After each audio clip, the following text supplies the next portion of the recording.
के कारण हमने समता की ओर केवल एक कानूनी दृष्टिकोण से रखा है। पंडित जी कहते कि समता आत्मीयता का एक रूप होना चाहिए। ऐसी आत्मीयता समाज में उत्पन्न होना आज एक चुनौती का जैसा रूप धारण करके समाज के सामने आते हैं। ऐसे अनेक विषय इस प्रतिमान में उत्पन्न किए हैं। आर्थिक विकास के बारे में बहुत ही प्रदीर्घ चर्चा हुई। अंतिम 3-4 मिनटों में उसके बारे में थोड़ा मुझे कहना है। मनुष्य एक आर्थिक विषय की शाश्वती उसको रहे स्वस्थता से काम कर सकता है, ये तो कोई अमान्य करने वाली बात नहीं है। लेकिन हमारे सारे अर्थशास्त्र का आज का जो स्वरूप है वो पूर्णतया गलत हो चुका है। 1991 के बाद में ये ग्लोबलाइजेशन भूमंडलीकरण का विषय आया और इस भूमंडलीकरण के विषय में लेवल प्लेइंग फील्ड की बातें की कि सब सारे अगर एक ही प्रकार के इसमें आ गए हैं, लेकिन ये सबके समान चलने वाली भूमि उत्पन्न नहीं हुई। विश्व व्यापार संगठन में आज भी चल रहा है, गत 18 वर्षों से चलने वाला विषय है। वो विषय ऐसा है कि अमेरिका अपने किसानों को और अपने खेती के लिए देने वाले सब्सिडीज में यत्किंचित ही कम नहीं करना चाहती। लेकिन हमारे यहाँ सब्सिडीज का विषय भिन्न रूप से आता है। भूमंडलीकरण ये अविकसित और विकसनशील देशों को अपने स्वार्थ के लिए उपयोग में लाने वाला एक विकसित देशों का षड्यंत्र बन चुका है। अर्थशास्त्र में भूमंडलीकरण करो या अन्य देशों के साथ चलने वाले व्यापार के विषय करो, इसमें एकात्म मानव दर्शन ने कुछ बड़ा प्रत्यय नहीं उत्पन्न किया है। स्वदेशी की प्राधान्यता है, लेकिन स्वदेशी की प्राधान्यता के साथ जो विदेश में उसको हम स्वदेशानुकूल करेंगे, ये भी बात है।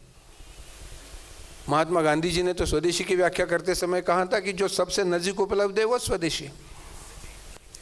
अगर वो वस्तु मेरे शहर में गांव में उपलब्ध है तो मैं बाहर नहीं जाऊंगा। वो मेरे गांव में उपलब्ध नहीं है, किसी और आगे चलकर चलने वाले जिला केंद्र पर है, वहां से लूंगा। अपरिहार्य बनेगा तब मैं विदेशी लूंगा। जो सबसे नजीक उपलब्ध है उसको स्वदेशी कहेंगे। आज ये चित्र हमारे सामने नहीं है। छोटे छोटे उपभोक्ताओं के सारे पदार्थों में, उत्पादनों में बहुत बड़ी बड़ी कंपनियां आने लगी है। मेरे मन को एक प्रश्न बहुत त्रासदी देता है कि क्या साबुन के प्रोडक्शन में टाटा ने आने की आवश्यकता है? वो विदेशी की बात तो छोड़ दिया, अपने देश के बड़े उद्योगों की बात करिए। स्वरोजगार का विषय जब हम करते तो स्वरोजगार करने वाली बातें हमारे व्यक्तियों को उपलब्ध होनी चाहिए। हेयर ऑयल जैसी एक अपने बालों को लगाने वाला तेल तो सामान्य व्यक्ति भी एक अच्छी तरह से क्वालिटेटिव उत्पन्न कर सकता है। आवश्यकता है बड़ी कंपनी ने आने की। ये सारे सौंदर्य प्रसाधनों की इतनी बड़ी विज्ञापन होता है कि आवश्यकता है बड़ी कंपनी की।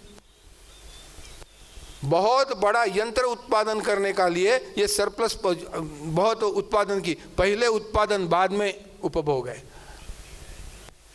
हमारे पहले अर्थव्यवस्था में पहले उपभोग है, मांग है, बाद में उत्पादन है। बड़े बड़े यंत्र उत्पन्न कर दिए और बड़ा उत्पादन हो रहा। अभी उत्पादन को खपत मिलने के लिए विज्ञापन का आधार है। कितने विज्ञापन है? हमने कभी सोचा था कि नमक का विज्ञापन टेलीविजन पे आएगा?